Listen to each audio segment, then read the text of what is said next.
Wow, what is there to say about Rush Rush Rally Racing? Only the fact that when I was doing my Dreamcast tribute, I noticed this game on the IGN website. Now, it's no big surprise that there were still indie games being made for the Sega Dreamcast long past its expiration date, but the thing that surprised me and a few other people is the fact that an indie game like this was actually mainstream to like main websites to talk about this game is coming out in October. Now, for like me, since I still love my Sega Dreamcast, I jumped on this deal real quick, only to find out that later during my pre-order that there was going to be an extreme edition in which you get more levels and the soundtrack to the game, but as I'll talk about later, that became too price efficient. So I'm just gonna show you the game and pretty much tell you my thoughts on the game because I was thinking about doing a review on it, but I'm just basically just going to give you my thoughts on the game, which I guess in one word does mean a review. So let's get into it. Well, the first thing you'll notice when you start the game up is how the presentation of the game looks kind of bland. I mean, first of all, you only get like there's one player mode and then there's three different multiplayer modes. One's is the versus, the other one is a Mario Kart like game, and the third one, which I thought was the most interesting, is where you pretty much have to go from screen A to screen B, and then it basically just continues on in like a very slow manner, but it's the most funnest of the three because of the fact that it's surprisingly dull but yet fun at the same time, getting from screen A to screen B. But unfortunately I couldn't record the multiplayer footage. So aside from that, you also get, for all you achievement people out there, there's a goals mode in which you can, because let's face it, you can't have a game without having some sort of achievement list. And after that, there's also the average time trial. So now that we got that part out of the way, let's get straight into the game now, shall we?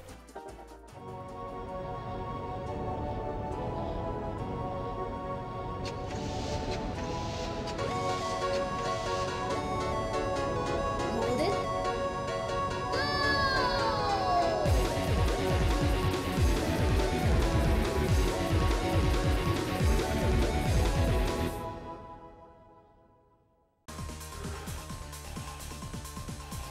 Now, as the trailer suggests, this is pretty much like it says, this game has a very retro feel to it. I mean, I have to admit, I like the graphics overall for the presentation of this game. And the controls are very simple. I mean, A is go, Y is reverse, and for multiplayer, X is weapons, and B is to honk your horn. So anyway, aside from that, what really gets me is the difficulty. Not that that's a bad thing, but the difficulty on this game is somewhat interesting because of the fact that there's 10 levels, there's 10 courses you have to go through, and you only have 3 continues. So, and there's no other way to gain those extra continues. And the track layouts, although good, this game basically has that old school trial and error feel. Because within the first couple of tries, you'll have no idea where to go. There are no shortcuts, and then the paths you have to take are very interesting. And it's just that after a while, you just have to, after about I say 5 or 6 tries, then you'll get the hang of where all the course layout is. But if you make one mistake, I mean just one tiny mistake, you might as well just start the race over. So the difficulty is, yeah, it's really up there. If you have the patience for it, I say, hey, you'll get a lot of enjoyment out of this. As long as you don't break your Dreamcast controllers, because they're kind of hard to find now. Ah, who am I kidding? There's Amazon.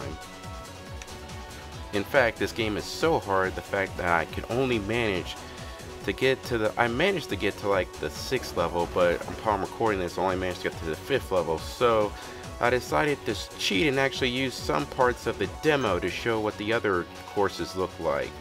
So overall, I would have to say that the thing that makes this interesting is the price point ain't bad for this game. It's only $15, but what really gets you is the shipping.